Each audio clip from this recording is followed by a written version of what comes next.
Ang dating masiglahing ina mula sa Cavite, hirap na ngayong gumalaw matapos maaksidente sa motor. Humampas kasi ang ulo niya sa jeep na sanhi ngayon ng kanyang brain injury. Para bigyan ng mukha ang balita, Mobile Journal Yeda Pascual.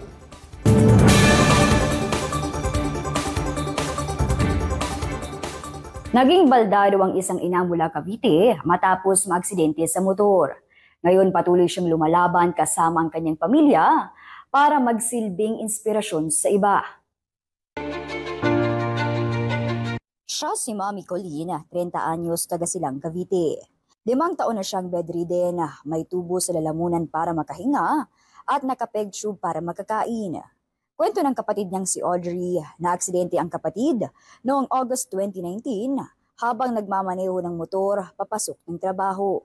Nabangga po nung L300. Pagka-stop po nung L3, napahampas po yung ulo ni Mami Colleen sa jeep. 17 days po siya na nasa ICU na talagang halos parang wala po siyang buhay noon. Kumbaga talagang nandun po talaga sa 50-50. Sabi daw sa kanila ng doktor, hindi maaaring operahan si Mami Colleen dahil maaari niya itong ikamatay. Kumalat na raw kasi ang blood clot sa kanyang utak. Kaya makalipas ang 3 buwan, inuwi na siya kahit lantang gulay ang kanyang sitwasyon. Pero ang pinakamahirap daw ay ang ipaunawa sa 3 anak ni Mami Colleen na ang dati nilang masayahin at malakas na mami ay hindi na kayang gumalaw at magsalita. Sobrang babata pa po talaga nila. Ang ginagawa po namin ngayon, sinasabi po namin na naging bedridden po yung kanilang mami dahil nga po sa isang aksidente at ini-involve po namin sila doon sa mga ginagawa po namin kay Mami Colleen para mas maunawaan pa po nila yung sitwasyon. Katuwang ni Audrey ang kanyang ate Jamie Lynn at ang mister ni Mami Colleen na si Ivan sa pag-aalaga. Dahil hindi biro ang gastusin, naisipin nilang gumawa ng Facebook page na Mami Colleen's Battle Against Brain Injury. Naisip po namin na i-share po yung journey ni Mami Colleen dahil baka po merong mga tao na meron din pong pinagdadaanan. Nawa po ay siya ay maging silbing inspirasyon din po sa mga tao na may mga pinagdadaanan.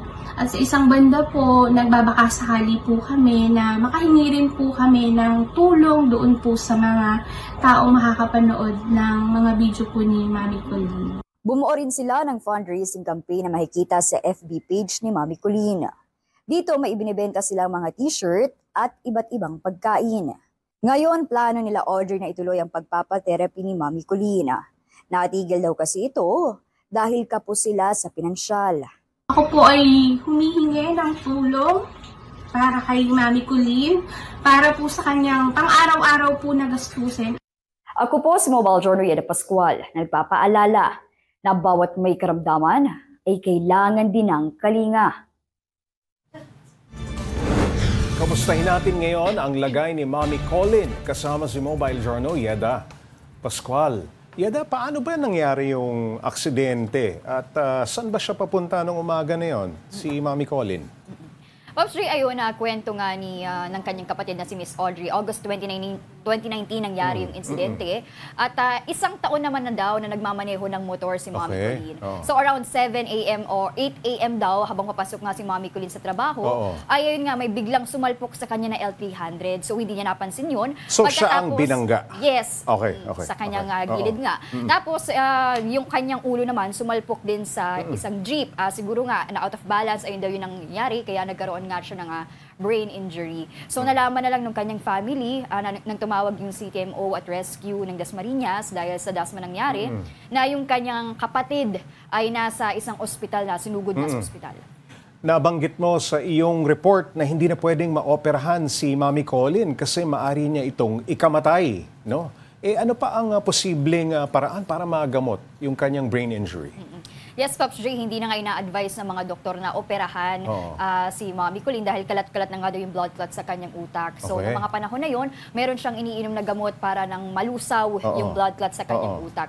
At sa ngayon, meron naman siyang 2 iniinom na gamot na binigay nga ng kanyang neuro. Pero sabi nga ng kanyang family, Pops J, hindi kasi updated yung kanyang iniinom na gamot dahil 2023 pa nung huli nilang naipa-check up si Mami Colleen. Pero tuloy-tuloy ang pag-inom niya ng gamot o medyo kinakapos na sila? Dahil Ma'am, malamang tuloy-tuloy hindi naman. mura yan, ano? Tuloy-tuloy Oo. naman yung gamot. Pero ayun nga, sana, yun din yung hiling nila na maibalik nga sa ospital, mapacheck up muli Okay. si Mommy Matingnan Colleen ulit. para syempre matingnan ulit at kung meron bang maire-reseta pa na bagong gamot sa kanila. Baka this time pwede na siyang operahan, no? Nabawasan yung blood clot. Okay, kamusta na ngayon yung pamilya ni Mommy Colleen? Yung kanyang mga anak, kamusta na? Pops J, yung kanyang mister naman ay nagkatrabaho at ayun naman tumutulong sa pag-aalaga nga kay Mommy Colleen. At yung kanyang mga anak, 3 sila, edad 13, 11 at 9. Sabi nga ni Miss Audrey ay unti-unti naman nang nakapag-adjust yung mga bata. Kasi 5 years na simula nung mangyari yung insidente. Kaya kahit pa paano nakakapag-adjust Tagal naman na. na sa daily Oo. routine. Oo. At sabi niya nga sa akin, ini-involve niya yung mga bata sa activities ng kanilang mother. So lagi nilang kinakausap. Tapos Okay. ngayon nabaliktad na nga daw kasi yung mga bata na mismo yung nagtuturo sa kanilang mother ng ABC, ng numbers. Okay, So okay. para nang sa gayon, syempre, ma-exercise yung utak ng kanilang mother. Okay, from the time na naganap itong aksidente na ito, kinakitaan ba ng improvement itong si Mommy Colleen? Pops Ray, ayun nilinaw natin kay Miss Audrey kung may chance Oo. pa ba na bumalik sa normal. Oo. Si Mommy Colleen, ang sabi niya sa atin ay maliit na talaga yung chance dahil 5 taon na nga hanggang ngayon ay humihinga pa rin sa kanyang lalamunan Mabagal si Mommy yung Colleen, progress. tapos kapeg-tube pa rin yung kanyang tiyan. Pero ang pinakamalaki daw nila na improvement na nakita ay nakakaunawa na si Mommy Colleen. So kapag ka nagsusulat, iintindihan niya na, nababasa niya na yung sa utak niya yung nakasulat. So so far, ayun pa daw yung nakikita nilang improvement kay Mommy Colleen. Nagpa-fundraising ngayon ang pamilya ni Mommy Colleen, ano?